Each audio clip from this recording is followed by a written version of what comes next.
Hello friends, welcome to another chapter of Python Libraries course for data analysis and manipulation. In this chapter, we are going to learn about reshaping a data frame using melt method. So we have studied about pivot, we have studied about stack.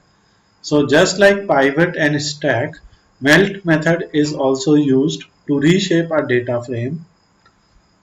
Melt can be used to reshape a data frame into a data frame where one or more columns are identifier variables while all other columns, which are considered measured variables, are unpivoted to the row axis, leaving just two non-identifier columns which are called variable and value.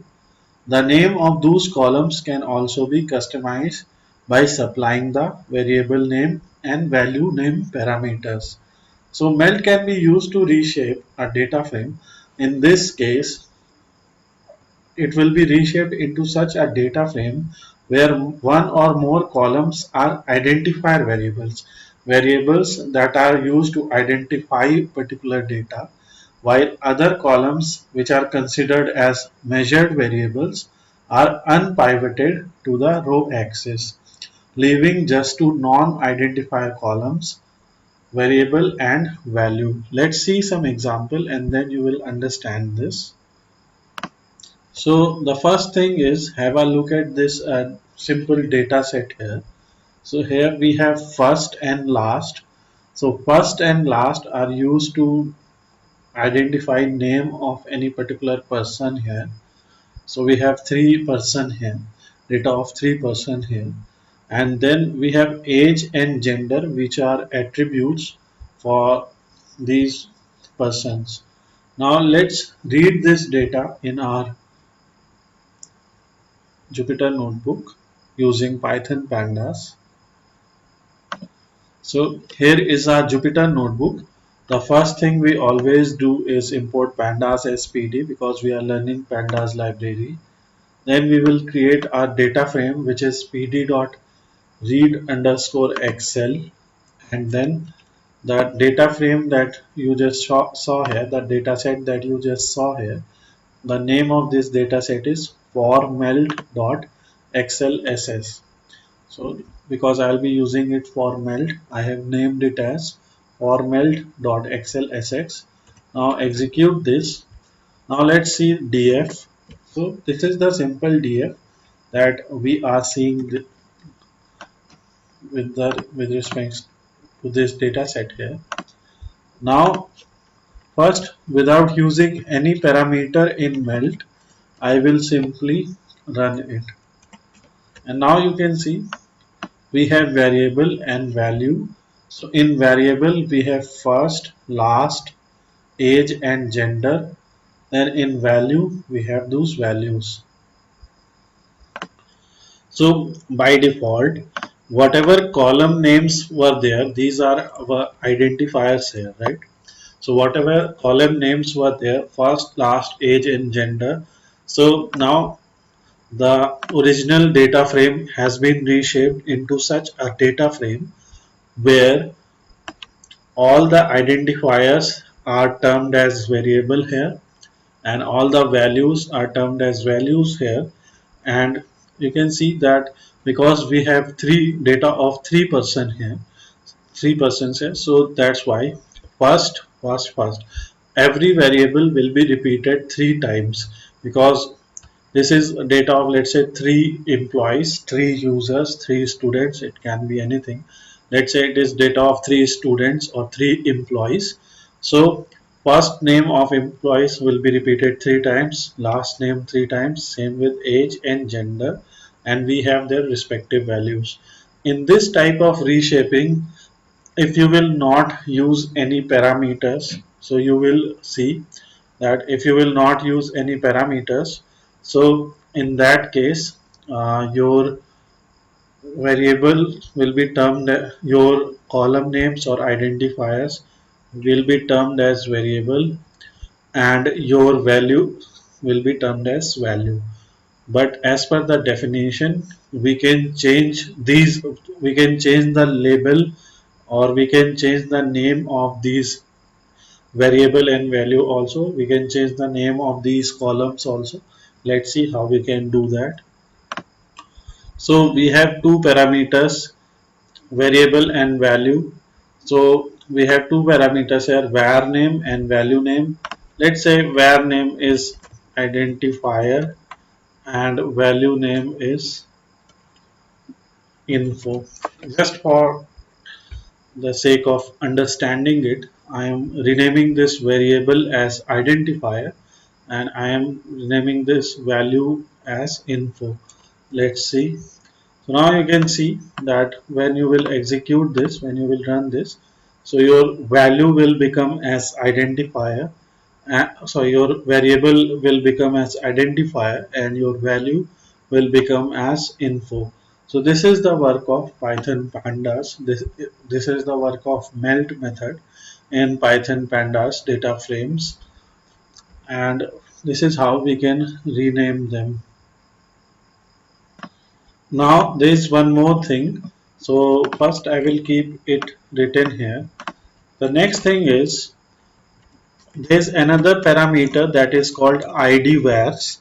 This parameter is used where you can see that in this data set first name and last name cannot be called as variables, right? Because these are id vars and age and gender are attributes mainly. So for a person, first and last name will be used as identity and age and gender will be used as their attributes. So I will set id vars as first and last. Again, you can refer to the official documentations of Python pandas also, because in a particular method, like there is a method called melt here. So in a particular method there can be a number of parameters that can be applied as per the requirement. So as I am teaching it for beginner purpose, so I am explaining those parameters which are useful for beginning the data analysis process. When you will proceed further, when you will understand these parameters, then sometimes you will need those advanced parameters also. So you can always refer to the official documentation of Python pandas for all these methods. In official documentation you will get some more, you will get some more data sets also, some examples also. So that will help you in understanding the chapter in a better way. But again I am giving you examples. From these examples you will understand the purpose of these parameters.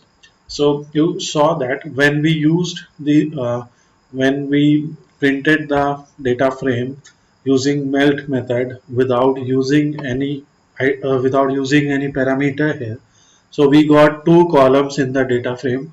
One was value and one was variable. So let's insert a new row, new cell above, and in that cell I will keep that thing written here.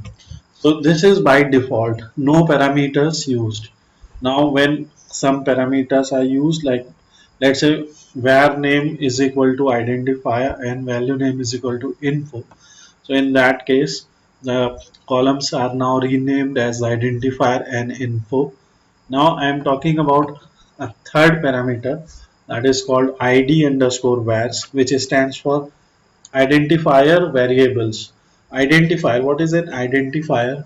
In a particular table or in tabular data, identifiers are used as variables basically.